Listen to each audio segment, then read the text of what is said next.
adalah algoritma yang digunakan untuk menemukan suatu cara dalam memecahkan masalah dari sebuah data input.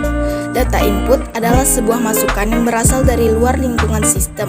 Adapun komputasi merupakan bagian dari ilmu komputer berpadu dengan ilmu matematika. Secara umum, ilmu komputasi adalah bidang ilmu yang mempunyai perhatian pada penyusunan model matematika dan teknik penyelesaian numerik serta penggunaan komputer untuk menganalisis dan memecahkan masalah-masalah ilmu atau sains. Bidang ini berbeda dengan ilmu komputer atau computer science yang mengkaji komputasi, komputer, dan pemrosesan informasi. Teori komputasi atau computational theory. A. Teori otomata. Teori otomata atau automata teori adalah teori mengenal mesin-mesin abstrak dan berkaitan erat dengan teori bahasa formal. Beberapa hal yang berkaitan dengan otomata yaitu grammar. Grammar adalah bentuk abstrak yang dapat diterima atau eject untuk membangkitkan suatu kalimat otomata berdasarkan suatu aturan hidup. B. Teori komputabilitas. Teori komputabilitas atau computability theory bertujuan untuk memeriksa apakah persoalan komputasi dapat dipecahkan pada suatu model komputasi teoritis. C. Teori kompleksitas. Teori kompleksitas atau complexity theory mengklarifikasikan persoalan sebagai mudah atau easy untuk persoalan sulit, hard. Pemikiran komputasional. Pemikiran komputasional adalah suatu proses pemikiran yang melibatkan menemukan suatu masalah dan mengekspresikan solusinya seperti cara berpikir layaknya komputer yang bisa menyelesaikan secara efektif. Pemikiran komputasional adalah sebuah proses berulang yang terbagi menjadi 3 tahapan sebagai berikut. A. Formulasi. Formulasi masalah atau abstraksi. B. Mengekspresikan solusi, otomatisasi. C. Mengeksekusi dan mengevaluasi atau analisis. 2. Teknik computational thinking atau CT. Computational thinking atau CT adalah sebuah pendekatan dalam proses pembelajaran. 3. Karakteristik computational thinking. Yang pertama, mampu memberikan pemecahan masalah menggunakan komputer atau perangkat lainnya. Yang kedua, mampu mengorganisasi dan menganalisis data. Yang ketiga, mampu melakukan representasi data melalui abstraksi dengan suatu model atau simulasi. Yang keempat, mampu melakukan otomatisasi solusi melalui cara berpikir algoritma. Yang kelima, mampu melakukan identifikasi, analisis, dan implementasi solusi dengan berbagai kombinasi langkah atau cara dengan sumber daya yang efisien dan efektif. Yang keenam, mampu melakukan generalisasi solusi untuk berbagai masalah yang berbeda. Metode berpikir komputasional. A. Dekomposisi. Dekomposisi adalah suatu proses dalam computational thinking yang berfungsi untuk membagi masalah-masalah dalam lingkup yang lebih kecil atau spesifik. B. Pengenalan pola. Pengenalan pola yaitu proses untuk mengenali pola atau kesamaan umum dari masalah-masalah lain yang serupa dengan masalah yang telah ditemukan dari proses dekomposisi. C. Abstraksi. Abstraksi adalah melakukan generalisasi yang mengidentifikasikan prinsip-prinsip umum yang menghasilkan pola, tren, dan keteraturan tersebut. D. Algoritma. Algoritma bisa diartikan sebagai prosedur yang berupa langkah demi langkah. Algoritma sering digunakan untuk perhitungan, pengenalan secara otomatis, dan pemrosesan data. Contoh penerapan berpikir komputasional atau computational thinking. 1. Dekomposisi. Kita akan menentukan dan baru mengelompokkan apa saja proses yang akan dihadapi, seperti menyiapkan hanger, memisahkan pakaian berdasarkan jenis, menyiapkan ember dan alat cuci, lalu proses mencucinya dan menjemurnya. 2. Pengenalan pola. Dengan melihat pakaian yang akan dicuci pada saat memilah pakaian, sebelumnya kita akan menemukan banyak jenis pakaian yang menunjukkan bahwa dia layak untuk dicuci dan yang tidak.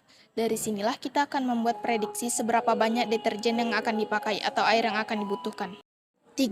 Abstraksi. Setelah memilih pakaian mana yang kotor, kita akan mengidentifikasi pakaian menurut tingkat kekotorannya dan menyatukan pakaian yang senada agar pakaian dengan warna berbeda tidak akan terkena luntur. 4. Algoritma. Setelah mengikuti semua langkah di atas, kita akan mengurutkan pemecahan dari mencuci pakaian dengan memulai dan memilah pakaian, menyiapkan alat, lalu mencuci, memeras, dan yang terakhir adalah menjemur. Selanjutnya kita masuk ke bab 7 tentang membuat karya teknologi untuk memecahkan persoalan. Peran TIC dalam pemecahan masalah. Teknologi merupakan gambaran dari sebuah penemuan perangkat keras, hardware, yang menerapkan prinsip-prinsip saintifik.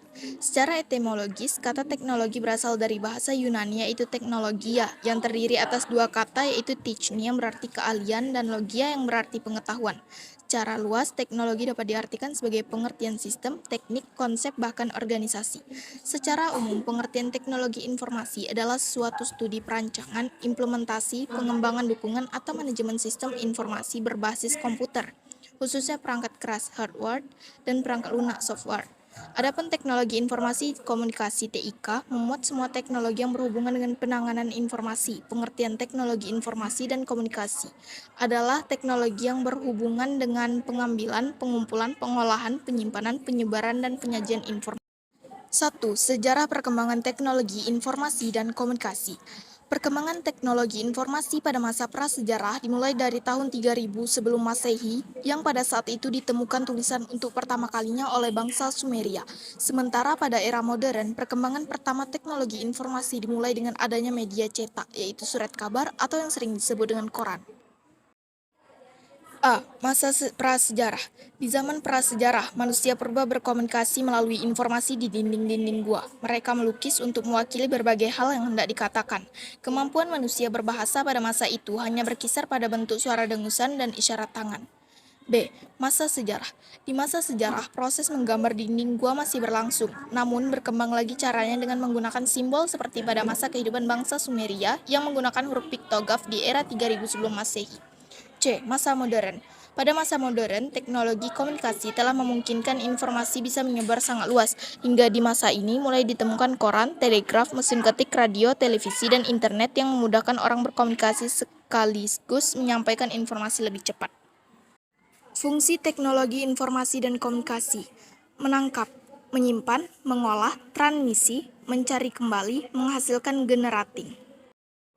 Mengimplementasikan computational thinking untuk memecahkan persoalan. Cara mengimplementasikan computational thinking adalah dengan memahami masalah, mengumpulkan semua data, lalu mulai mencari solusi sesuai dengan masalah. Sejarah komputasi modern. Komputasi modern adalah sebuah konsep sistem yang menerima instruksi-instruksi dan menyimpannya dalam sebuah memori. Komputasi modern pertama kali digagas oleh seorang ilmuwan yang bernama John von Neumann. Komputasi modern digunakan untuk memecahkan masalah yang ada. Contoh perhitungan komputasi modern yaitu A.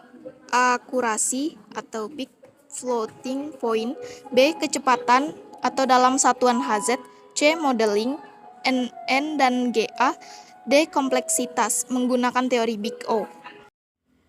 Macam-macam komputasi modern yaitu A. Mobile computing atau komputasi bergerak, B. Grid computing atau komputasi grid, C. Cloud computing atau komputasi awan. Langkah-langkah pemecahan masalah dengan konsep matematika yaitu A. Memahami masalah, B. Membuat rencana penyelesaian, C. Melaksanakan rencana, dan D. Melihat kembali. Sekian penjelasan dari saya, mohon maaf jika ada kekurangan dan kesalahan kata. Terima kasih. Wassalamualaikum warahmatullahi wabarakatuh.